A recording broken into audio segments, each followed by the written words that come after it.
and welcome to the GamerGuild Podcast, your weekly show where we round up all this week's video game stories and news for your listening or viewing pleasure right here on youtube.com/GamerGuildTV, and of course up there on the digital cloud of your podcast platform of choice.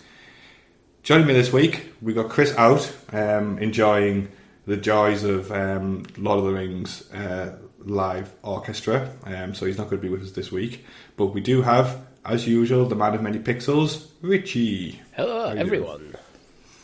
How's your week been, Richie? It's been pretty good. Look, we're actually recording this quite early on a Saturday morning, so if we're a bit sleepy, that's why. But I'm looking forward to this weekend.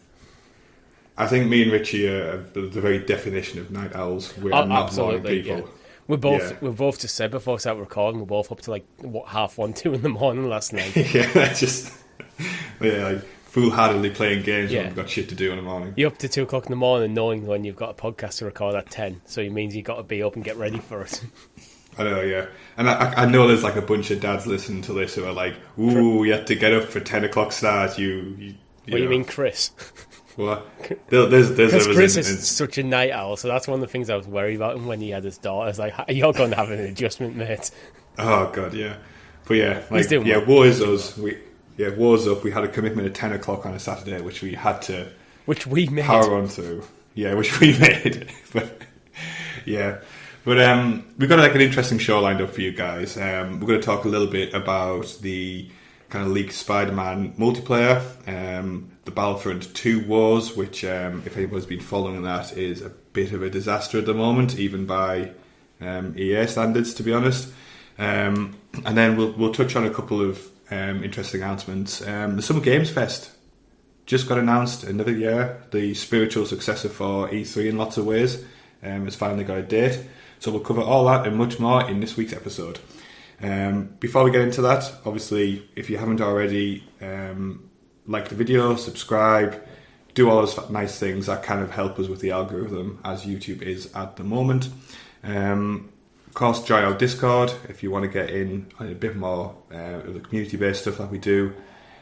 Most of it's talk about Helldivers from my perspective, which is like the stuff I get involved in naturally. You're an addict. I'm not an addict. I could stop anytime I want. I just choose not to. Okay. And then finally, remember we do have a merch store if you would like to pick up any Gamer Guild or Classic Sounds of Stadia merch on there, which I believe is still available. Yep. Time only. It's something when we started the merch store, we started with Gamer Guild, but we decided for long-term fans we wanted to get some classic stuff in there, so you can get like yourself a Sounds of Stadia t-shirt, hoodie. I think we might even have some X-Pass or Talk to PS stuff. If not, we can look at getting some stuff like that on there. Yeah, super interesting.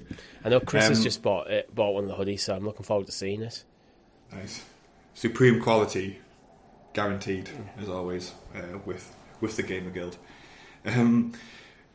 Richie, before we get into what you've been playing this week, because I know you and Chris jumped back into Gears on Thursday's live stream. How are you finding it so far? So we've completed the first game. Yeah. So across 2 live streams, we completed through the entire first game, and I really like it. I actually think it is significantly better than the early Halo games. It could be it could be an age thing. I think there's definitely a lot more modern sensibilities in Gears, where sometimes Halo, as much as them games are great and classics, there's a lot of reused areas. So sometimes me and Chris found when we're going through certain areas of the game, both Halo 1 and 2, you're going through the same corridor, into the same open room, through the same corridor, into the same open room, about half a dozen times before you moved on. With Gears, it does look very much more like the world is kind of better crafted in that sense. I also do, like Chris, prefer third person over first person. It's good. Really enjoyed it. Looking forward to playing the second one. Yeah, so if I remember correctly, does the first game get you to is it Marcus's old house? Yes, you go to Marcus's old house, then you find the data, and then you end up blowing up the hive underneath Marcus's house. That's right, yeah, and that transitioned into number 2. spoilers, but it ends with like the queen on the flying bug overlooking like the explosion. Yeah, that's right. I was watching it on Thursday. Actually, it's such like a nice nostalgia trip for me because I haven't played the first game I haven't played any of the original trilogy for a hell of a long time. But I remember Gears of War 1 was the first game that I consciously tried to like kind of complete on like the hardest top tier difficulties. And I remember like there's like a sequence where you're in the hive before you get to the final the boss. I can't remember I can't remember the mechanics of the boss. I just remember he was a pin. Because doesn't the boss have like a handheld like turret basically? That's his weapon or something. Yeah, the final boss kind of has like a cloak of like the kind of weird bat things, and then a handheld turret. But we actually found that fight really easy. Yeah, surprisingly easy. It's like, oh, that's it. A bit anticlimactic. Yeah, I remember like on like the hardest difficulty level, like the walk up to him was such a pain in the ass because if you take one of those arrows, like if you take one of the arrows, like you're just dead, and it's like an instant kill. Yeah, so, we pretty much got right up to him quite quickly. So we were playing a normal difficulty for reference. Mm-hmm. Another pretty cool boss fight I thought was it's when you're still in like the kind of mine and you got that massive blow up thing. That was a cool fight. Although the game sometimes doesn't telegraph what you need to do, how to defeat it. So we were just like filling it full of like ammo. I was like, why isn't it going down? Yeah. And you had to shoot some things on the floor to make the platform drop. Yeah. But the things they didn't like stand out like against like the terrain too much. So it was just like, okay, what do we actually have to do here? Yeah, I mean, like I remember Gears bringing the original game brought like a lot of interesting mechanics around new bosses because it might just be my memory, but it's the first time I remember having to like use a specific weapon to kill the berserkers, and like you had to kind of like lure them to areas where you can like, drop the hammer down and stuff. The ones that bash through walls. Yeah, like the female variants. Yeah, you can tell that like they had some a bit of creativity around how the boss fights work. Yeah, definitely. And, so, the Hammer of Dawn, where this is basically GoldenEye lasers them from the sky.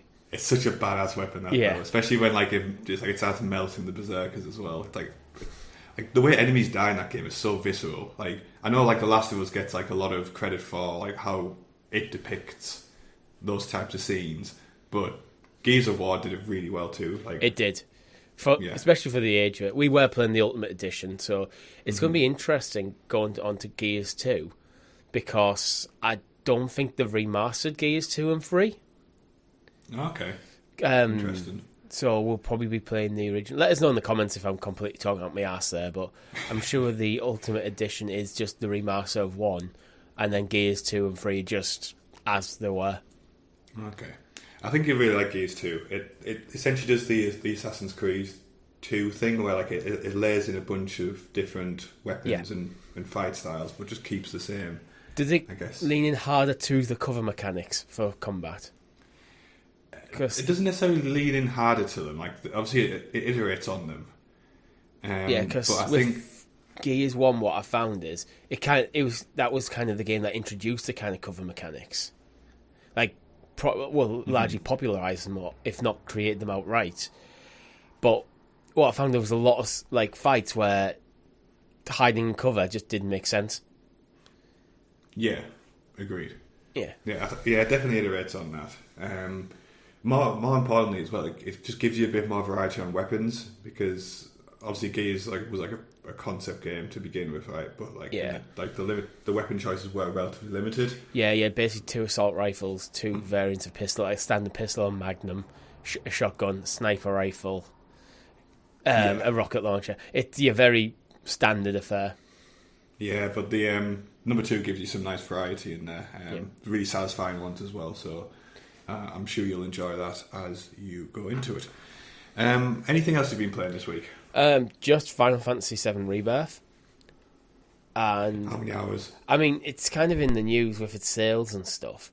I don't know why the games are selling well. It's amazing. Like the stories. I'm just sat there scratching my head. What the hell's going on? As someone who knows the original game, It's like, that's not right. What the hell's going on here? It's like, slight spoilers, but I've just got to a point where I've switched over to playing as Zack, which I wasn't at a point when I wasn't expecting to. Okay. And he's in like a hut with Aerith and Cloud, who are passed out on the bed, and Elmira comes in and recognises Cloud when talking to Zack. It's like, but you meet Elmira for the first time as Cloud in Remake. Okay. So it's like, what the hell's going on here? Yeah, because Zack should be dead at this point in the. If it is like after Cloud's met Elmira, Zack should be dead. Alright, so there's enough there for like. I have no idea what's going on. But there's enough there for like, I guess, established fans anyway, right? Yeah. So that's a good thing. I hope that wasn't too spoilery there, because I have no idea what's going on. So. Yeah. How are you finding? Because obviously you played Final Fantasy. For me, has always been a game that's like I've played solo. It's just like that's how I always lean into those games. How are you finding playing like, I guess, with an audience as like a pair compared to the first game? Are you kind of both taking turns, or are you like is one person piloting and then it was? Oh, when I'm playing with my girlfriend. Yeah. Well, she's a massive Final Fantasy nerd herself, so I'm largely playing, but we're just like kind of talking as we go. So it's like probably imagine how you and your girlfriend are playing The Witcher, to be honest. Yeah. I only asked that because I was curious on like if the dynamic's the same across, but like, well, I think I'm definitely like lead pilot, just and then you're the pilot, but she's giving you the instructions. Well, as with me and my girlfriend, it's more we're both just I'm largely playing and she's watching, but we're talking about what the hell's going on as we go. Yeah. She's been playing Crisis Core as well, and I need to play that game apparently. I never played that game. Me either, but yeah, apart from when I've been talking to her, I was like, I really need to play this game for like just the narrative explanations. Yeah, because they expanded lots of stuff, didn't it? I think the only like kind of side game, it's not fair to call it a side game, but I played the Vincent. What the hell was it called now? I don't know. It was like a third person shooter with Vincent. That was kind of interesting. Yeah, I never played any of the side games from the original like Final Fantasy VII era. Yeah. So it's like it sounds like Crisis Core does link into the story properly. Yeah. I think so maybe I should have played that before Rebirth, but I didn't. So never mind. I'm sure you'll get so much content, so much time to dive into that world, isn't it? And yeah, I'm glad you're enjoying it. I will jump into it some part. I don't know when, but I'll be one of those people who's responsible for the lackluster sales, I guess. Yeah, me too. But yeah, shall we get into the news? I think we should, yeah. Should we get into the news? Okay. Richie, would you like to introduce us to the graciously gathered GamerGuild Gazette, aka the news? The news. Thank you. And also thank you to all our guild heroes who contribute to the channel just a little bit more in the form of a subscription. Those are available from as little as 99p per month. Absolutely not expected or even kind of we only push it at the start because we like to, but if you do like the channel and can support us a little bit more, it's very, very much appreciated. And thank you for all the community members who do. First topic. As part of the Insomniac leaks, we kind of landed, I think, what are we talking about? Probably 2 months ago now, I think that they dropped in full. A trailer for Spider-Man The Great Web has leaked online, which, for anybody who's not aware, was, I guess, the Spider-Man's attempt to jump into games as a service kind of style model. It was planned to be a multiplayer title, and it's since been scrapped, but the trailer has now kind of leaked in online sources as part of that big leak. Richie, what did you think of it? I think it does look like it's an amazing game, to be honest, but I also don't really care about live service. So it takes something very special for me to care about a live service game nowadays. But that being said, a Spider-Man game, if it plays anything like 1, 2 and Miles Morales as a kind of co-op experience, online, I think should be an audience for that because them games are amazing. Yeah, agreed. For anybody who hasn't seen the trailer, essentially it looks like a lot of Spider-Man 2 combat with some kind of updated mechanics in terms of like you've got bits where there's like multiple characters on screen and like there's definitely kind of like I think there's 5 at one point. So it's like kind of that cut between some like more cinematic pieces. It's for me, I don't think I didn't see anything more than just some Spider-Man 2 footage with some mods, to be honest. There's like lots of talks where this game is like, it looks ready to deploy. And I actually think I've seen a few people mention before as well. I think this footage is probably concept footage that basically the devs have used Spider-Man 2 as a base to kind of showcase what this game could be, rather than this is what the actual product is. Because they've only just finished development on like Spider-Man 2. And they've got other things in the works, so it's probably like, let's take Spider-Man 2 as a base. We'll hack it so it goes multiplayer. Then we'll put together a few scenes as a kind of a concept thing to talk to, like when we're like pitching it. I think that's what that trailer is. It's a pitch trailer rather than a public-facing one.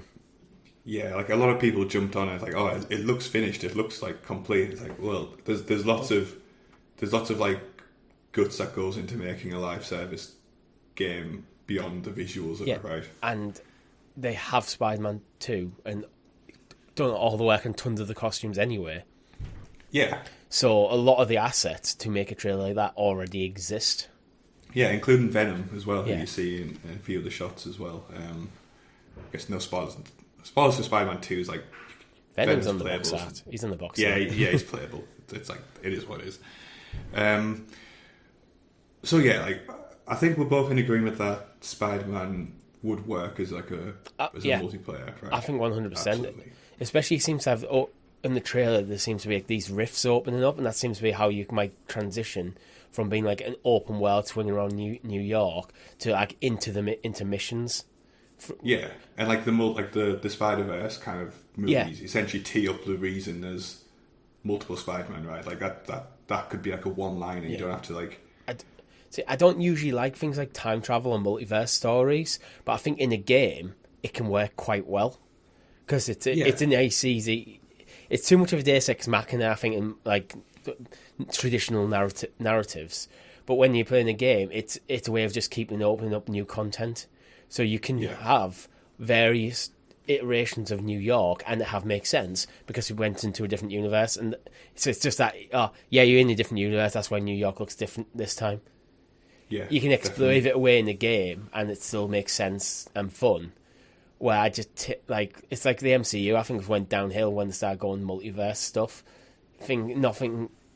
Like I remember watching Loki season 1, and the scene I hate most in that entire show was the drawful of Infinity Stones. Yeah, it's like everything that you've loved so far is just like the past decade of threats is just pointless. Yeah. Basically, yeah. No, I agree. But I do have maybe a controversial take on this, though. I don't think Spider-Man 2's combat system is interesting enough to keep me hooked into a live service game for Spider-Man. I just don't think it is. Yeah, I can see that. You need to expand it. Yeah, like I felt in Spider-Man 2 particularly, I was just pressing square again, like just all the time. You know, like there wasn't much more beyond pressing square, and fair enough, you could jazz it up with like extra things, but you didn't really have to. And what I think is the crux for any multiplayer game is there has to be synergy between, I think, the players. Mm-hmm. I always think like my live service days back when I was playing World of Warcraft before live service was really a term. Like you'd have a party and each character would have a different role within the party to fill. And I think sometimes live service, I think of like Marvel's Avengers, one of the things I always felt like when I was playing with Chris is that we weren't playing together, we just happened to be playing in the same map. Yeah. There was no, like, we weren't neither of us were filling a role. You just pick whatever character you fancy and we just go play. And I think it stuff like that loses stuff. You want the characters to kind of play distinct from each other, but then also work together in a nice synergy.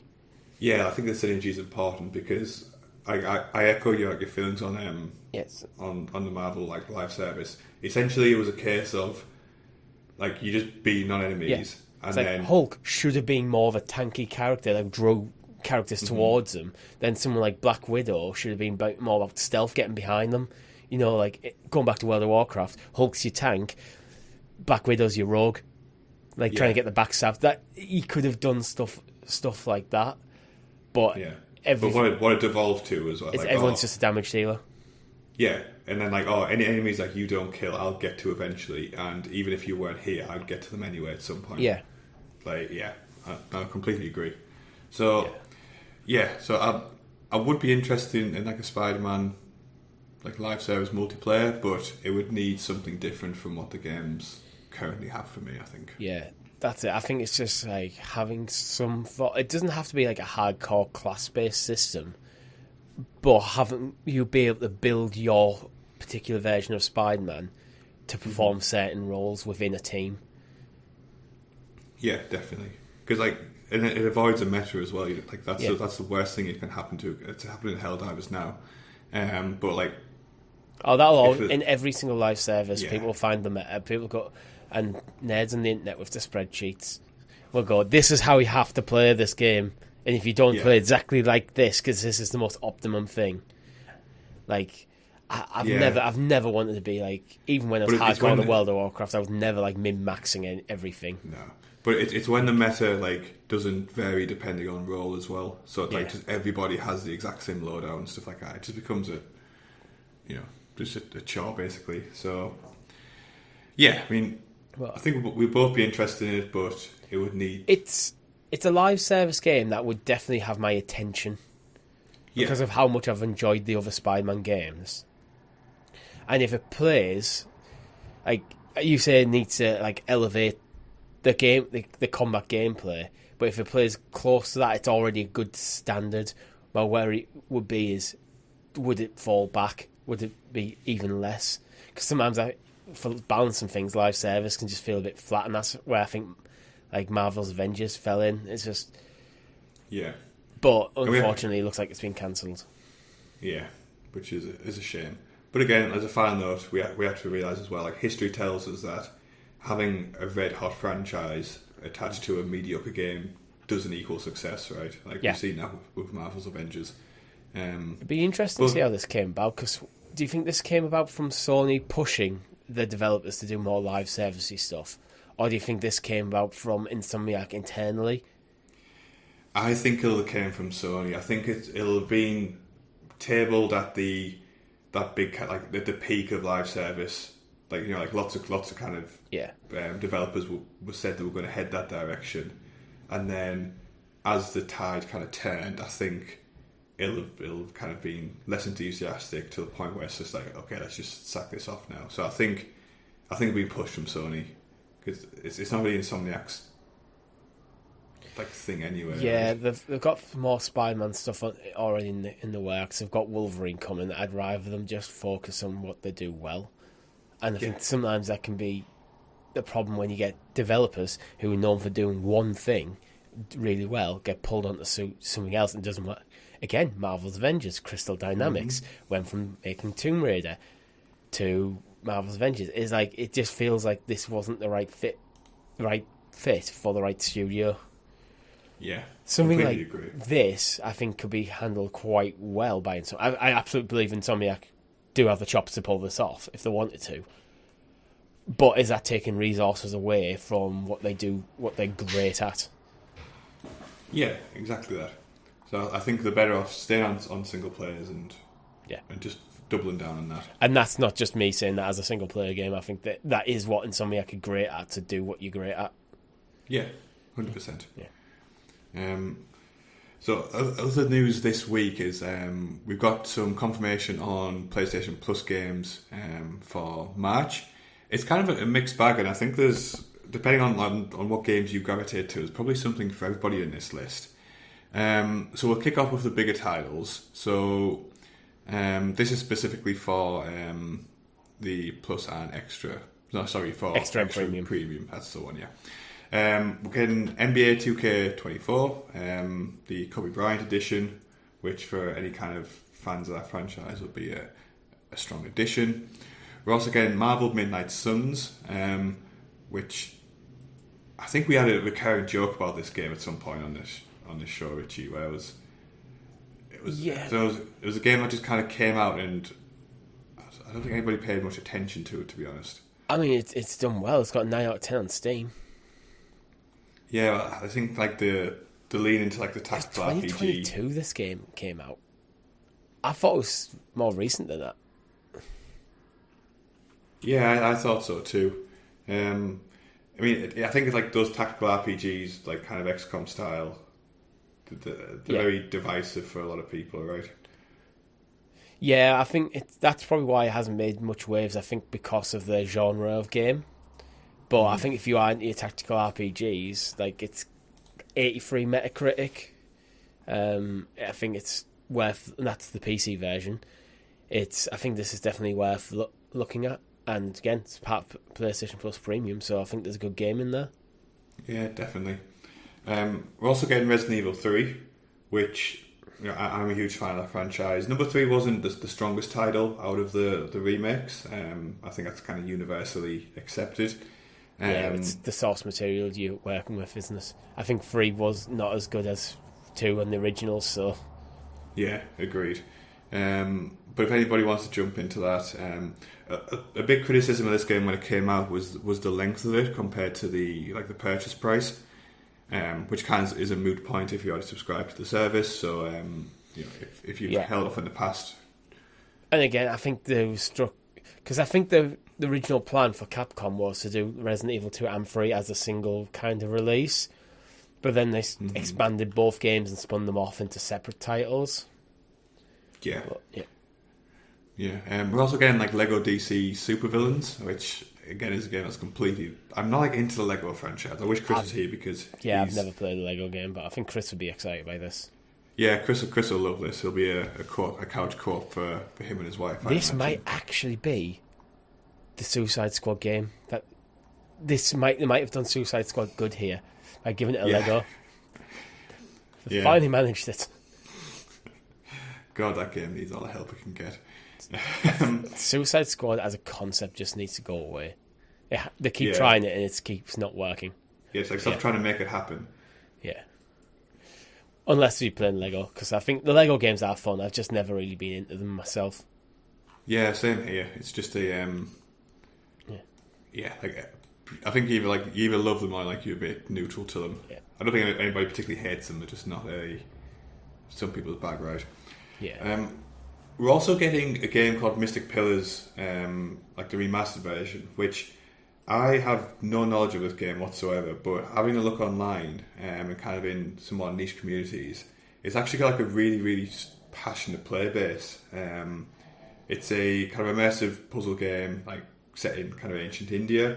So it's something you don't really see much of in like a typical gaming zeitgeist, really. I feel like India as a culture gets overlooked a lot of time in games, right? So it's interesting to see this game. I would argue the reason India probably gets overlooked a lot is because the gaming industry is very strong in Europe, America, and Japan, like Eastern Asia. Mm-hmm. So like Southern Asia doesn't. It's emerging, but it's not as strong. Which I do hope it does emerge fully, because there's a lot of rich culture there that could be to be explored, and I always like learning about other cultures and stuff. So more games set in different parts of the world, please. Agreed. Unfortunately for you, because you went down to like the basic plan on your PlayStation Plus subscription, right? So I have.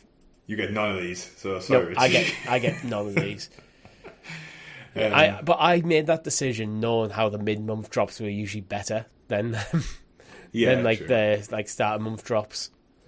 Yeah, and it's not like you start for content and gaming at the moment, right? But again, my argument for doing it was last year I don't think I played a single game outside of streaming on PlayStation Plus. I think every game I played on my PlayStation for my own entertainment, I purchased. Yeah, I'm trying to think now.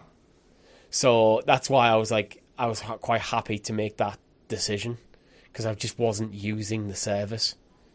And even things like Resident Evil 3 and Mystic Pillars look like really cool games that would just be sat in my library and I probably wouldn't get around to playing. So yeah, so it's just a time thing.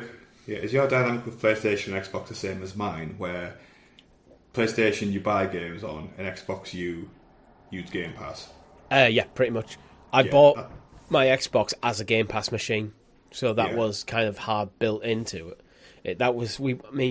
Chris is the same. We bought our Xboxes when we started diversifying the channel away from just Stadia and cloud gaming. So to get into the Xbox ecosystem, but the strength of Game Pass means that I don't really need to buy games for my Xbox, because all Xbox first parties are on Game Pass day and date from release. So there's no incentive for me to actually go out and purchase a game on Xbox. It's why I've got Series S without a disc drive. I don't need a disc drive if I'm not going out to shop to buy games. Yeah, just thinking, I haven't bought a game for Xbox at all. Which is fine, because that's... If I wanted to play a game with the highest possible performance, or PlayStation exclusive, I use my PlayStation for that. Again, why I went for the Series S rather than the X. Yeah. No, makes complete sense. One game I don't think you will be buying is the Battlefront, like the Star Wars Battlefront Classic Collection. I know you were probably going to give this game a miss anyway, Richie, just because... I've no nostalgia for them, for the originals. Like me and Chris are huffed up on the most nostalgia possible for these games, but they're having a really, really hard time at launch, and I normally want to, I guess, give publishers and developers the benefit of the doubt when it comes to launching a title with problems. Like we've seen with Helldivers, that like me and Chris were super reasonable when that game had issues on launch and stuff like that. But for those of you who aren't familiar with what's happened, so the Battlefront Classic Collection launched to just woeful server issues primarily. So massive capacity issues on the servers, just bugs that just shouldn't be in any release game of this caliber and this scale. Yeah, and I always find with a remaster, which is that's what this effectively is. You don't get as much leeway for bugs in your game because the game's already made. You should be taking bugs away from the game. This is an improvement of what the original was, rather than So it's server issues I can forgive. Sometimes Helldivers, they weren't expecting the player base they got, and that led to server issues. Something similar seems to be going on. Aspire, I mean, they've responded saying at launch we experienced critical errors with our network infrastructure. This resulted in incredibly high ping, matchmaking errors, crashes, and servers not appearing in browser. So it was server infrastructure issues that they weren't prepared for. But to give some context here, the Steam version of the game, which now it's important to note that on Steam, the actual classic versions of the game have been available for a while and have relatively high player counts even to this day. But the remake, the remastered collection, whatever. It had 3 servers, each of which were capable of accommodating 64 players. So, on Steam, that game could accommodate just over 200 people. At the point of launch, there was, I think, it peaked 9,000 people trying to play it. Now, that seems like such a bad oversight compared to just being I don't know how you expect 200 people on to buy this game on Steam, and for that to be an acceptable level of resource you give the game. So I can understand unprecedented demand, but this is a beloved nostalgic Star Wars title. I just don't understand what the logic behind that was. Yeah, I don't know. I've just been reading through some of the Steam comments, Steam reviews, and there's a lot of people calling out saying it's a cash grab. It plays worse than the original games. It's region locked, so if you want to play with like a friend from a different like region, that you can't. Yeah. That this obviously the server issues. There's more bugs. It just seems to be. I don't know what they've done here. Like why. Especially for on Steam, is like, is it a remaster or is it just he's the collection of games? I keep thinking it's a remaster, but it might not be.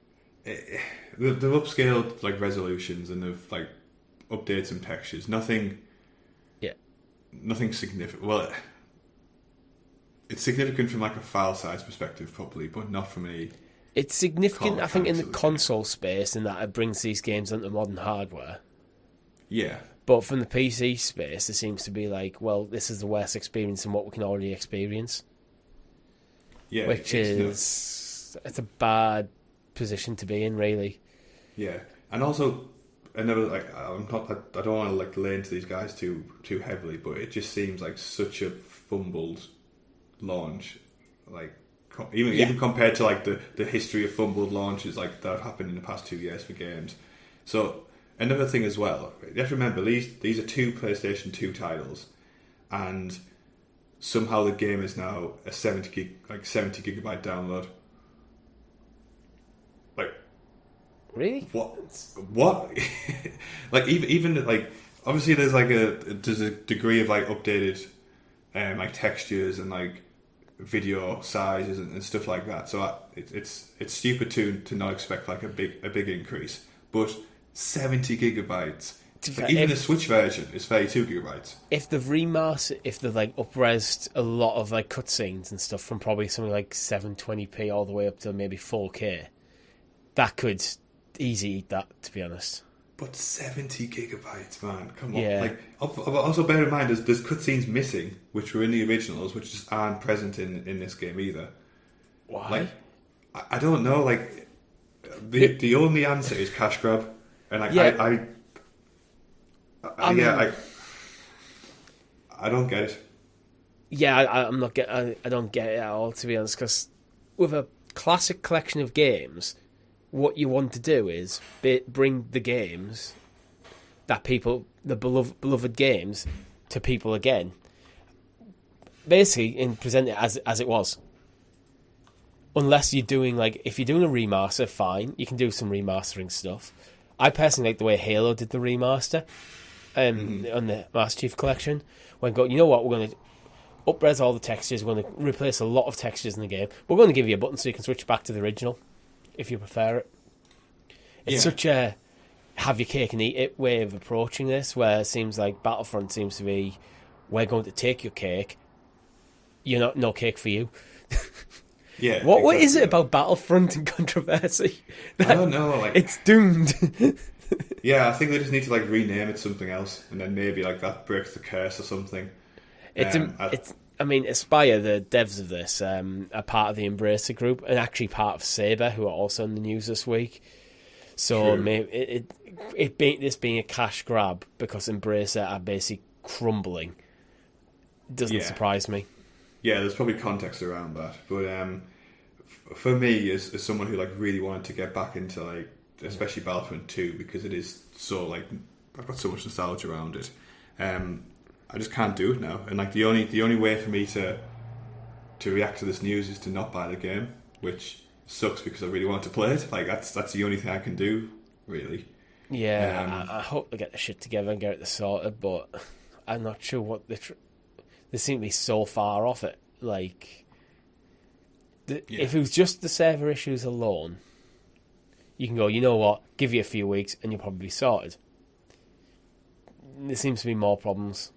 Yeah, 100%. And Chris isn't obviously on this episode, but talking to him, he's obviously straight back to Helldivers, and he's just going to imagine himself dropping into Geonosis as a clone trooper as opposed to the Helldiver skin. So that's the closest we can get to a satisfying Battlefront experience, really, just pretending on Helldivers. I'll just go play the Battlefront 2 from the PS4 era, which, while it had its controversies, does play like an incredible game. Mm-hmm. And I have a lot of time for that game. The online stuff, I'd hated the star cards. Any game that has mechanics where you can actually just be... Your character can just be improved so that... I remember once I was playing with Chris and we were playing Heroes versus Villains, and we literally lost because we could not do enough damage to the opposition because they had maxed out characters and we didn't. Yeah. Stuff like that's what I mean. Stuff like that breaks the game, and it means it makes it not fun for new players. But other than that stuff, everyone should play the campaign of Battlefront 2.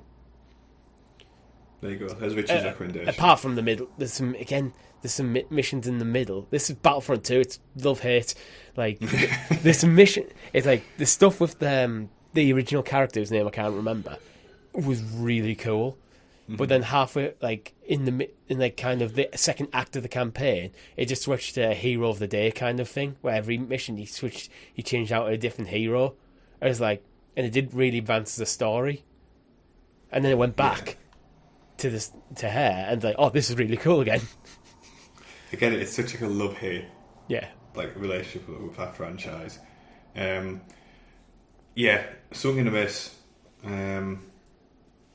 It sucks, but it is what it is, right? I think. Do you think like there's a point now where gamers are just getting like accustomed to just games being just fumbled on release in like the hardest way possible? Like games as a service stuff, live service stuff, has always had issues with servers. Like usually on release, especially, but intermittently. That's part of just. I think you just go in knowing that can be the case, but they usually sort them out. It's the issues outside. That's why I'm completely willing to give the server issues a pass. Like, you know what, you got some server issues. This happens to everyone. You'll get it sorted. Mm-hmm. It's the other issues that are problematic. I think like I don't know if like gaming as a whole just has like an issue with like quality control at the moment, or like have all like the publishers just like fired their like kind of testers or something. Like there's something like not working in this kind of ecosystem of launching a game. I'm not really sure why or what it is. The PC space has always had problems because just the sheer iteration of hardware makes it almost impossible to like bug fix. On console, you have a pretty much more closed ecosystem, so you should be better to do it, but games are so big nowadays compared to where they used to be. Bear in mind, Chris and I played through all of Gears 1 in about 6 hours. Yeah. That was a AAA game, first party tentpole title. If you release a 6 hour game now as a tentpole first party title, you get slammed. Oh, you get raked up with calls. Yeah, so the expectation from us as gamers is different. We expect our games to be much bigger and to a higher level, higher polish. I think there's just more moving parts in them, which makes it harder to QC. Yeah, I think that's a fair comment. Yeah. But something needs to change. I don't know what. It does feel like the industry is kind of creaking a bit. Like, all the publishers are getting very nervous with the money, seemingly, again. Like, yeah, by the looks of it. And no one more so than that than the Embracer Group, who, it's no secret they're going through a lot of issues at the moment. Probably expanded too quickly. They're kind of built on debt, which is not sustainable at the moment, and they're essentially just going into a fire sale of assets. Amongst that is Saber, who are now being like officially sold by the Embracer Group as part of this. Just it's not fair to call it a leaning out, because a leaning out applies. It's good for the health of the company long term.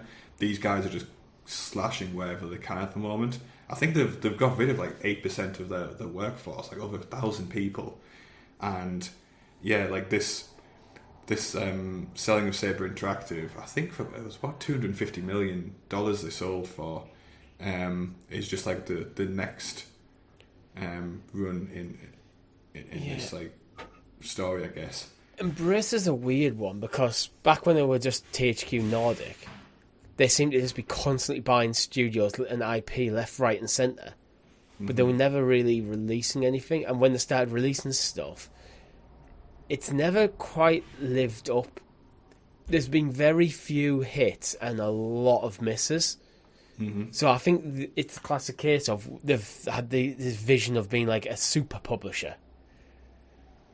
Got all the studios right. We've got tons of studios right. We're good to go, but then not really thought about the product that they're selling, rather than like going the other way and go right. This is the product we're going to sell. This is how we're going to do it. Make it, sell it, take the money, invest, upgrade, improve, expand, and then go through the iterations of that until you get to where you want to be. It feels like they just ran head first into this vision of like being a publisher that has multiple divisions, and each of these divisions has multiple studios working on tons of different stuff, and everything comes out distinctly feeling AA, and the AA space is very difficult to be profitable in because a lot of people just overlook it. Like, I tend to overlook the AA space largely on time. It's not a reflection of the games, but I'm very choosy with what games I play because of time. There's only so many hours in a day, and between like having other hobbies and interests, socialising, going to work, sleeping occasionally, I can only fit so many game hours in a day. So I'd rather spend that on the games that are going to give me the most joy I possibly can. Yeah, and 100%. It just means that AA space just largely gets overlooked for me. So yeah, exactly the same for me. I think as people are kind of tightening up their household expenses and spending, I think the first and most extreme thing to get hit in gaming is those kind of mid-tier titles. So, Saber Interactive, I can't remember how many like kind of branded studios within their little umbrella, but there's a ton of them. There's like New World Interactive, there's 3D Realms, there's Aspire, Tripwire, Beamdog, Tuxedo Labs, Demiurge, Shiver, Snapshot Games, and 34 Big Things are all being retained by Embracer when Saber goes. So they're not selling every studio, they're selling Saber plus some studios. Some of them are staying. Yeah, it continues to be a mess as well because all those studios, well, most of those like subsidiaries have also had layoffs, so the teams are leaner, a bit less capable. What I hate about what's going through the industry at the moment is we're casually talking week after week about thousands of people losing their jobs left, right, and centre. But the numbers are staggering when you start adding them up. Like, Embracer has laid off a workforce of a total of 1,387 employees. That's 1,387 people who now are unemployed, need to find alternative work in an industry that is constantly... It's not just gaming industry, tech industry is doing it as well. So even tangential industries. So these people have got these skill sets which are no longer... And now in an incredibly crowded workplace. And you get a bit of supply and demand issues when you've got a lot of unemployed developers. Studios are going to offer lower wages. Yeah, it's happening in my field as well. Which is like digital adjacent. So even the guys who do land on their feet might have worse terms than they had previously because corporations can pull off doing that. And you have to remember as well, like for every person they fire, it potentially impacts like 3 to 5 other people, like of the family, like the kids, the partner and stuff like that. So a lot of these people, the gaming industry is a global industry. They may have to move towns, cities, or even countries to find alternative work, which means uprooting the kids. It's taking the kids out of school. It's the wife or husband finding another job. It's being away from their family and their friends that they had. There's a real human impact in these sort of moves, and that's why I get really quite annoyed, because if it's just a business being bad at doing a business and failing, tough luck, shareholders, you've lost your money. But it's the human impact that gets me annoyed. Like, you have a responsibility to your staff to be better. Yeah, agreed. And the fact that they had this big grand vision for this hyper publisher developer like kind of entity, which looking like obviously hindsight's amazing, but to build a mountain of debt like that on a mountain of debt just seems stupid and reckless. Yeah, shit happens in the world, and the shit that's happened is when this debt has become unmanageable. But you should kind of understand that shit can happen, and don't build your castle on a mountain of debt in a swamp. Yeah, right. You're right. It is super important to remember the human element for all this.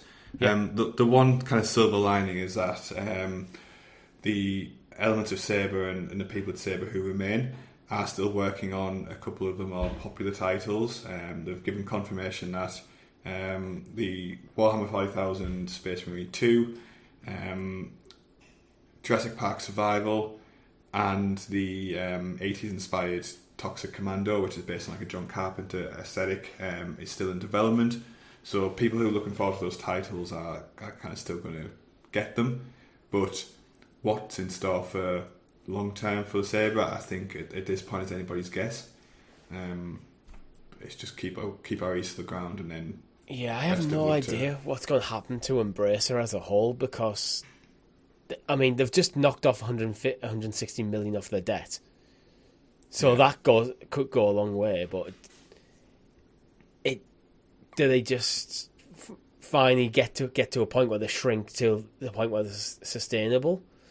Or do they just have to keep going and going and going and slowly just crumble into nothing?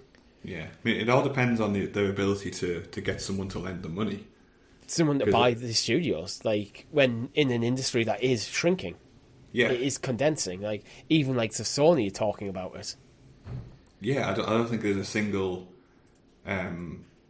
business in this industry which hasn't made some degree of layoffs, even if like the relatively low profile ones in the grand scheme of things. I don't think I've heard anything from Nintendo, but I could be misremembering. Yeah. But Nintendo, I always say Nintendo do their own thing. Nintendo is an industry into itself. It's not really part of the main gaming industry. Yeah. Nintendo do their own thing. They do it really well. They sell tons of stuff. Everyone loves them. Then the rest of the gaming industry is off to the side. And plus, Nintendo do business more in like a traditional Japanese sense as well, which is super focused on like employees for life type of thing. And Nintendo have got a handful of break glass in case of emergency games. Probably like if Nintendo are a bit short of cash, they'll just remake the original Pokemon games again, or remake Ocarina of Time or something like that. They could just go right, break glass. There you go, lads. It's like Square. Like people used to joke that Square had Final Fantasy VII remake and it kind of break glass in case of emergency. Yeah. If we need some money, we'll do that. Because people were asking for like a decade before it actually happened. Yeah, that's because they made that one trailer like 15 years before it actually became a thing, didn't they? So which was probably just a test bed for like an engine or something. Yeah. It's interesting though. We've also got news this week that the Summer Games Fest is coming back for 2024. So we mentioned at the start of the show, this is in lots of ways the spiritual successor for E3, and it's kind of like the new version of what that is, I guess. It's been announced for June 7th. There's no really additional details on top of that. Obviously, Jeff Keighley is going to play a significant role in it. Looking on past events of like for Summer Games Fest, there's been some like very, very big drops. I think Elden Ring dropped. Like that was announced at one of the previous events. Is there anything interesting like you're hoping for, expecting? Summer Games Fest is kind of an interesting one because it's not. There is the opening like live thing. Mm-hmm. But other than that, it's more of a collection of press conferences usually. Mm-hmm. Like it's not quite like E3, where E3 the entire industry turned up in one location for a week. Yeah, Summer Game Fest can be quite a sporadic thing. So I'm guessing June the 7th is going to be the opening live thing. Yeah, and I think there's been a bit of hit and miss with Keighley's presentation stuff in recent years. I think it is largely because the big publishers have realised they could actually just do their own thing, and it's a YouTube video, and they take full control of the narrative rather than having to share a stage. I mean, Nintendo started it with the Directs, basically. and Yeah, then everyone else has Nintendo- since copied. Yeah, Nintendo are very notable for their absence on at Summer Games Fest. Yeah. Sony largely do their own thing, and I keep thinking this is going to be a quiet year for Sony, because I think we've just talked about Spider-Man getting cancelled, as they're moving away, because they went through that transition to focus on games as a service, and now simply transitioning back. That's going to cause delays, I think, to the production pipeline for a lot of games. Yeah. So I think this is going to be a down year for PlayStation fans. Yeah, and also with things like VR, the focus on VR not going the way it went to, there's probably been some canned projects there. Yeah. But we don't really know much that's coming from Sony in the back end of the year. Xbox tend to turn up with these things. I'm not sure what I will be expecting from Xbox. I think actually top of my list at the moment would be a new Gears game. It feels like it's time. Yeah, I mean, the series kind of went through a lull with number 4, and then kind of number 5 got received better. So if they can kind of maintain that upward trajectory, I'd be very excited for a new Gears game. Square usually hang around at these things, but I couldn't see like a new Final Fantasy getting announced at this. I think you'd see that more at a PlayStation showcase. Yeah. Unless Final Fantasy 17 is going to be multi-platform. But again, 16 was last year. They've got 7 Rebirth this year. I don't think they're announcing a Final Fantasy 17 yet, when they haven't even finished the DLC for 16. And they've got Rebirth in the works. There could be a intermission style DLC for Rebirth as well. So intermission was the DLC for Remake, where you played as Yuffie. Gotcha. So they could do something like that, something smaller to tag onto Rebirth as well. Okay. Maybe you might get that. Yeah. That's something that's plausible if it exists. Yeah, I mean, me personally, I've no clue what to expect from this year. I don't. I'm just rambling, really. Yeah, so if anybody does have any ideas, feel free to drop them in the comments. Power World. Spark a discussion. Sea of Stars multiplayer. There's stuff like that we know of now could turn up. Yeah, true. I mean, you're a Sea of Stars fan, right? Yes. Yes. So we'll actually jump onto the next story off the back of that. So it's been announced that Sea of Stars is getting a 3-player co-op launch. Yeah. What's your thoughts, Richie? Because I've never played this game before. We might have to play it together then. I love Sea of Stars. It was such like a kind of throwback. It felt very Chrono Trigger inspired. Mm-hmm. It is turn-based, but kind of action turn-based. So in the combat, you had to do by performing certain actions, but it's largely time button presses, like power up attacks and stuff. Okay. But you do work as a party of 3, so that's why I think they're going free player co-op. Mm-hmm. I don't know how much they'll change things up in battle. Maybe you just have one character each, and that's how it is. But I think in the overworld, maybe you can probably run around separate, because it does the classic thing where, a lot of RPGs where you controlling the lead character and all the other characters are kind of running behind in a line. Oh yeah. Maybe they just break that off so you can go in different directions. Yeah. So there's definitely mechanics there which will be complemented by a co-op experience. I think it's doable. I'm not sure how much it will add to the experience overall, unless you really want to play co-op. But I think it's a nice to have. Okay, good. So yeah, but we might explore that on a live stream once it lands. Yeah, it would be quite cool. I know Chris has finished Sea of Stars as well. Mm-hmm. It's one of the things I need to jump into, but it's just time. It's always time.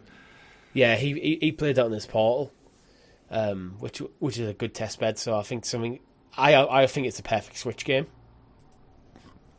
I did play on PlayStation, but I think a live stream with me, you and Chris playing this, just having a first kind of look or something at it. I don't think we'd commit to the full game on a live stream, because Chris and I have both already got the platinums on this. But yeah, fair enough. But yeah, a little explore sounds like just what the doctors ordered. We've also had some news from the Fallout universe this week. So, as you all know, the Fallout TV show trailer dropped, I think it was a week and a half ago now, and it's dropped to pretty much universal praise. People are saying awesome. They've got like the tone right, they've got the kind of aesthetics right, and the characters look interesting, and they were brave enough to include chems into the mix, which probably maybe some different producers wouldn't have like emphasised that part of the universe. So it's all looking good. Todd Howard's been dropping some little hints with regards to plot, and particularly how it relates to Fallout 5.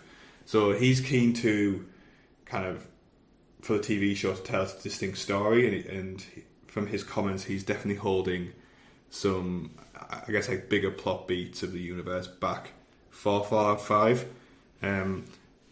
When Fallout 5 will land is anybody's guess, because it's been a hell of a long time since Fallout 4 at this point. I think the biggest takeaway for me about this is that they are working on Fallout 5. That they have ideas, because I'm quoting Todd Howard now, and he says, well, there were some things where I said, don't do this, because we're doing that in Fallout 5. It wasn't the translation of an existing story. It was, what would the next thing be? It just happens to be a TV show. So it was more like he is involved in the TV show, but no, he's not. He's there to kind of just go, don't do that, don't do that. Yes, you can do that, rather than writing the show. But that he has Fallout 5 in the mind, and he is like going, no, that's part of my plans for something else. You can't do that. I think it's promising that, because I can't remember any other references to Fallout 5. No, it's been. There's probably been some, but I think obviously everyone knows it's coming on some timeline. Bethesda being what it is, it's probably like a good 7 years away. Still is it at this before point. Elder Scrolls 6 or I don't know. You think it'll be after, right? Like, I'd assume it's after. Yeah, but Elder Scrolls 6 just feels like that was announced a long time ago. Yeah, this is why I'm not getting excited about Fallout 5, because I'll probably be like knocking on the door of 40 before it actually comes out, like in realistic terms, right? So yeah. I'm trying to not get excited by it, because I do love the Fallout universe, but I just don't see it coming anytime soon, to be honest. But it's good that there's actually somebody there who's consciously thinking, this is how the TV show wraps up into the whole universe, which is a good thing, because we've seen with the reaction to the Halo series that when people don't think about that, people tend to get angry on the internet. It's been 6 years since the Elder Scrolls 6 splash screen. Right. It's been 13 years since Skyrim. So yeah, looking on that timeline, then you can't blame people for holding the... I know, I do remember Todd Howard saying at the time that in an interview, I can't remember who it was because it's literally 6 years ago, that the Elder Scrolls 6 couldn't be done. It couldn't achieve his vision for Elder Scrolls 6 on current hardware, which was PS4, I believe, at the time, level hardware. Mm-hmm. So we're now into the next generation, so it can't be that far off. Elder Scrolls 6 could be at Summer Games Fest. I think that is plausible. I think that is actually plausible. Because Starfield was last year, that was the last big title, so now it feels like Elder Scrolls 6 should be the next one, and then Fallout 5 should be the one after that. Yeah, I feel like we're definitely due another title card for Elder Scrolls 6. I don't think they can do another title card. I think that if they show Elder Scrolls 6 at Summer Games Fest, then it needs to be a trailer of some description, and then probably 2026. Honestly, they're like 6 years away from the announcement. Like, I'd expect some element of gameplay as well, not just like a cinematic bullshit. It was. I think at the time it was just a title card to kind of go, yeah, we're working on it, guys. Don't worry. Yeah. It's going to be a long time, but don't worry. Yeah, I mean, Bethesda's track record at the moment, it's hard to get excited about. Yeah, Starfield was unfortunate. Right? I enjoyed it, but it was disappointing. Yeah, yes, I'm hoping there's a next gen Bethesda to come. Fallout TV show though. See, it's the gameplay stuff that I think lets Starfield down. The universe they built is really interesting. That's why I think I'm excited for this TV show, because it's what they've been doing solid for a long time. Yeah, I mean, it does talk a lot about there's murmurs online that the future for a lot of great game franchises is in TV now, as opposed to further iterations of games, just because obviously game quality that's dropping at the moment is so hit or miss, whereas I think TV, we're still very much in a golden age of TV production, right? So we've seen that with The Last of Us.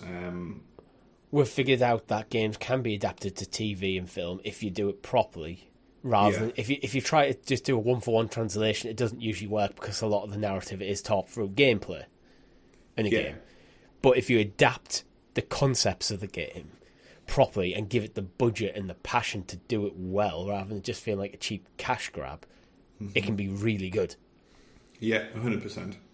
So yeah, I'm personally the more I think it's April 11th that the Fallout TV show drops. The closer I get to that date, the more excited I'm getting. And it's all going to drop at once, which is the most important thing for me, because I can just watch it in a 10-hour block. It's hit on.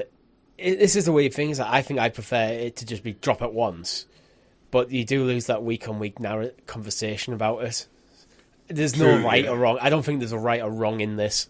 There's just a personal preference. Yeah, like great TV shows pass by very quickly when you watch it in 2 blocks of 4 hours. With Last of Us dropping week on week, we did the Clicker Cast, so we were able to do a weekly podcast wrapping up every week show, and it worked quite nice. And it really did add something to my enjoyment of watching that TV show. Yeah. So, which is definitely why we'll be doing Clicker Cast season 2, so eventually. But with Fallout, there's no way we could do it like that, because it's just out. Yeah. Because I think I briefly talked to Chris about maybe the idea of doing a ClickerCast style podcast for Fallout, but then I think with the release schedule, it's just not viable. Yeah, that's fair enough. We can maybe do a one-off or something. We can talk about that offline. Yeah. Yeah, maybe it's just like a special episode, right? Yeah. Cool. We're getting a bit deeper into the show now, getting into final stories, and there's no way in hell I'm going to host an episode of this podcast and not mention Helldivers 2 again. So we've got some new Helldivers news. We had a kind of patch and content drop happen this week, which is unlocked, give us a new warbond and some new weapons. For anybody who hasn't used the sickle in game at the moment, use that. It's amazing. It's like this spinny up laser gun, which that's doesn't part of the meta, Rob. Well, no, it's not. That's what's best about it. It really that gun really leans into the concept that humans are just space orcs, in personality and warmongering. It's just this spinny up laser gun, which just has terrible accuracy, but just sprays energy everywhere. So that's good. There's also been reports of flying bugs being added to the game, but these are largely just rumours. It's been confirmed by the CEO that bugs can't fly. Don't believe the lies, and anything that you see contrary is just bug sympathising propaganda. So yeah, there you go. No reason to question that. There's no flying bugs in the game. Moving on. Are we actually moving on? Do not mention the flying bugs, Richie, because they do not exist. Have you seen any flying bugs in Helldivers, Rob? No. No, okay. Good answer. That is the correct answer. Yeah. I've not seen flying bugs, and if I had seen flying bugs, I would not have shit myself. I would have not shit myself at the moment I saw them, because they weren't announced on release. And you don't want to get court-martialed for treachery. No, your commanding officer said there was no flying bugs. If you contradict him, that's treachery. Yeah, the bug that killed me was just falling from the sky with style. Yeah. yeah, nothing really more to say on that front. So let's move swiftly on to the next story. Final few things. So we've had confirmation that Sam Lake, who does like the motion cap and voice acting for Alan Wake 2, has finished up his commitments to the DLC. Richie, have you played number 2 yet, or was it number 1 you went through? I'm still playing through number 1. I started playing with my girlfriend. We did 3 chapters, and then Rebirth came out, and then we've just been hooked on that. We do intend to go back. Yeah. We keep saying, oh, we should go play a bit more Alan Wake, and then we end up playing Final Fantasy. Again, it's just too much stuff to do, right? Yeah.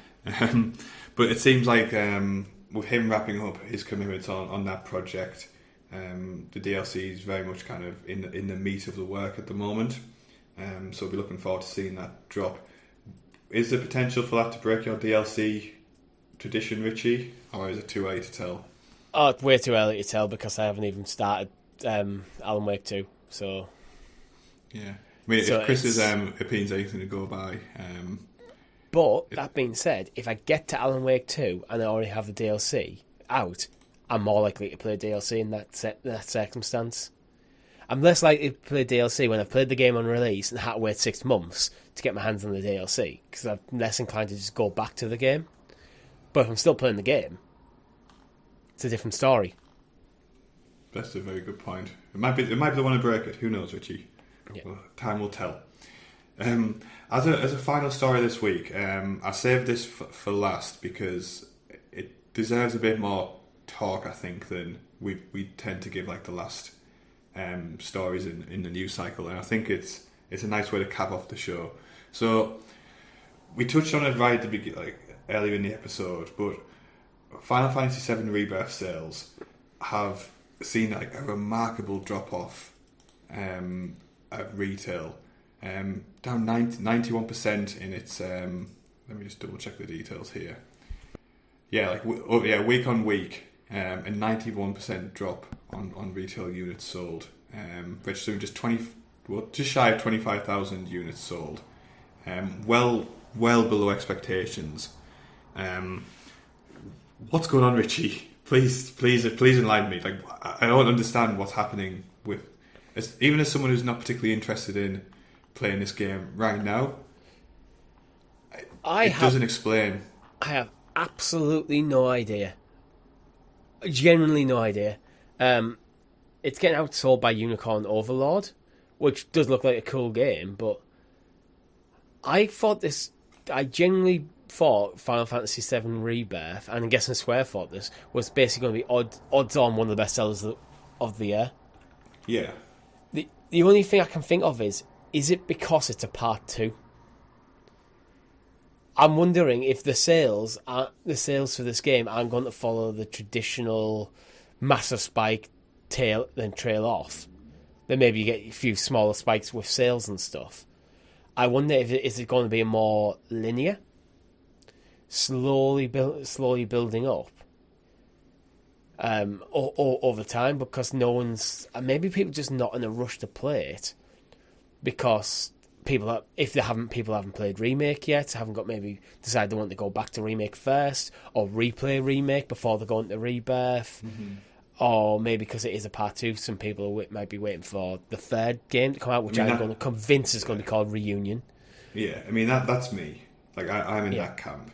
I guess the complexity with having these games as part of like a sequel and like split between 3 parts is there's lots of nuances to these this is Final Fantasy, right? And I think with Remake being a PlayStation Plus game, that could be a big part of it as well. People are looking at this and going, I don't need to play this now. I'm happy to wait for this to come to PlayStation Plus. Yeah, because the logic is sound that it will, right? Like you can't. Yeah. I don't see why it wouldn't if this title's if the first in the series has. It's weird because it's an amazing game. Mm-hmm. Like it took the combat system from Remake, which was really quite fun, improved on it, made it a bit more expansive. It does lean more. It leans even harder into the more actiony than turn-based. with it.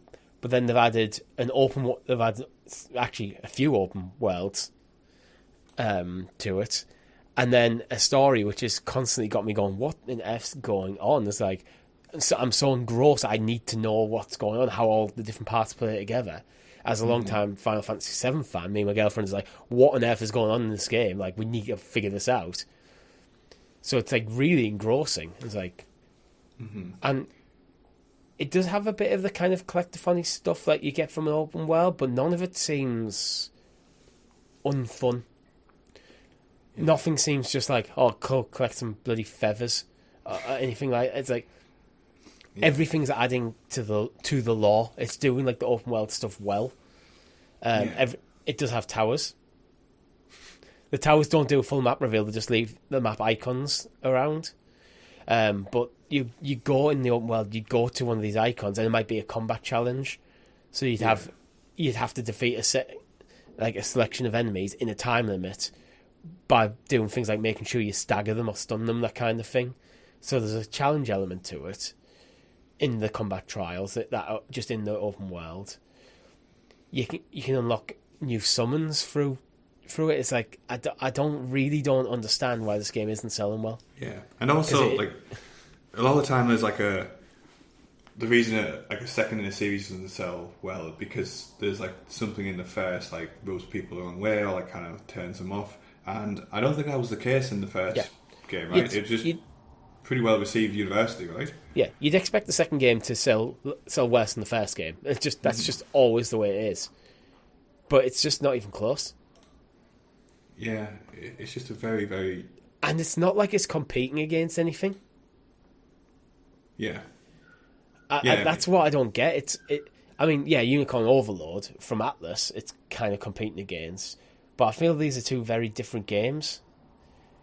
There's no big AAA open world action game out right now. Yeah. Maybe Helldivers is going up against a bit. But it's such a stark contrast in title. Yeah. I don't know. It's a mystery we're going to have to like keep checking out over like the course of a few more weeks. We do. I think it is worth stressing as well. The data that we've seen only really counts for physical copies, and some of the information. We're getting this information in bits and bobs, and like what we're talking about at the moment is Push Square reporting on physical sales in Japan. Mm-hmm. We've had other stories from America and UK, but maybe this game might be doing incredibly well digital with Sony having released the numbers. Yeah, true. It's more the drop off, which is the amazing thing, really. But I guess it's just something. It could just be a finance thing. People are waiting for it to go on sale. I think there's a lot of things going into it. The fact it is a part 2, I think goes against its sales because I'd be surprised if a part 2 outsells a part 1. Because that's not how things work. Even though Square no, you can play this game without playing Remake. They were obviously a bit nervous about that element. I don't think you can really. I don't think anybody would believe that. You can't. It has a recap video, but go play Remake. Go play Remake, power through the story, then go into Rebirth. Yeah. That's my advice. By the same logic, you could start watching a TV show in season 7 because it's got the recap of the last season at the start, right? It just doesn't... Yeah, and guess what? If you go play a Remake, if you buy a Remake, you can probably pick up fairly cheap. I don't know, I'm not going to look it up, but you can probably pick it up fairly cheap on Amazon or wherever. Or if you've got PlayStation Plus Premium, you just have it. So you can play that, and if you enjoy Remake, then you'll enjoy Rebirth. But if you don't enjoy Remake, then don't buy Rebirth. So Remake's a perfect test bed if you want to dip your toe into this game without actually dropping the £70 to buy it. Yeah, it's... And again, I expect this will come to PlayStation Plus. So if someone hasn't played Remake, and we think about Rebirth, my advice is go play Remake first. Yeah, so I'm actively going against the sales here. I think time will tell. Time will also tell. It looks like the collectible card game attached to Final Fantasy VII Queen's Blood, which I'm not familiar with, but I've read it went down very, very, very well when it got released. There's possibility of that getting expanded in the near future. Yeah, I can see this being a Gwent style thing. happening. Yeah. Did you dip your toe into it, Richie? Or? Yes. There's one thing that did annoy me. At one point in the game, you are forced into a tournament and you have to win it. So it's not like if you're crap at the game or not interested, you can't skip it. You have to play it and you have to win. I didn't like that element of it. Yeah, I can see that. I don't mind a game where it goes, part of the main quest, we're going to introduce you to this game. You're going to play one round. Whether you win or lose, you go, well, there you go. You can now move on. Now we've introduced you to the game, but not it forces you to... And it's multiple rounds as well. Right, okay. So I really didn't like that bit of it. It was one night, I was with my girlfriend, and it was like 11:30. We were both knackered. So I will win. I couldn't save either. I had to, because it kept going to cutscenes. So it's like, I have to get through this so I can save, so I can go to sleep. So, but other than that, come on, Square, don't do that shit kind of thing. Yeah. Have the tournament in there, but make it completely optional. Other than that, I think the game is actually quite fun. Okay. So you'd be excited for a potential expansion in the near future? It depends how they handle it. Mm-hmm. If it's an expansion, I don't know whether you do this as an expansion in Rebirth or you have this as a spin-off title. I think this could be a small spin-off game in its own right, like Gwent. Yeah, God, I love Gwent. Get yourself some Queen's Blood, man. That's the new meta. Yeah, true. Yeah, maybe. Oh, right. We're going to finish the show as we always do with a look back at gaming history over the time recording. It's a pretty slow day, the one we're doing on March the 16th for Itchy. What can I pick out? EverQuest, 25 years ago for the first EverQuest. Dynasty Warriors? Oh, PSP. Yeah, it's PSP version. God of War 3 was 14 years ago. What else do we have? If we expand out, we had WWE Crush Hour on March 17th, which was a wrestling-branded Carmageddon style game, which was released 21 years ago to grand acclaim from the sounds of it, since nobody ever talks about it. And yeah, scrolling through it seems like a little quiet period. Streets of Rage 3, 30 years ago. But, yeah, I'm not seeing much really. No, it's a super slow one. March the 18th, Final Fantasy X and X-2 HD Remaster was 10 years ago. Metal Gear Solid 5 Ground Zero was also 10 years ago, which is insane. God, I miss what Metal Gear Solid used to be. Metal Gear Solid Essential Collection PS2, 16 years ago. Final Fantasy X, there's rumours that might be getting remade. I think 10's here we go, March 19th, Super Metroid. Oh, okay, that's the one to end on. Yeah. Yeah. Okay, Super Metroid 30 years ago, 1994. What a title. Yeah. On the same day, but many, many, many years removed, Doom Eternal and Resident Evil 3 remake. Nice. Yeah. Pokemon Ruby, Sapphire and Emerald. Oh, that's a better day. That's a better day. Yeah, March 19th. Yeah, don't remember The Walking Dead Survival Instinct, which was critically panned when it came out as well. Don't think I heard of it. Nah, it sucked. Okay, well, that's all we've got time for this week. Richie, thank you very much for your time. Everyone listening, thank you for your time. Had a great time on this show. As always, like the video if you haven't, subscribe to the channel, helps us with the algorithm, and it's very, very much appreciated. My name has been Rob. I've been Richie. Thank you for listening. GG, everybody.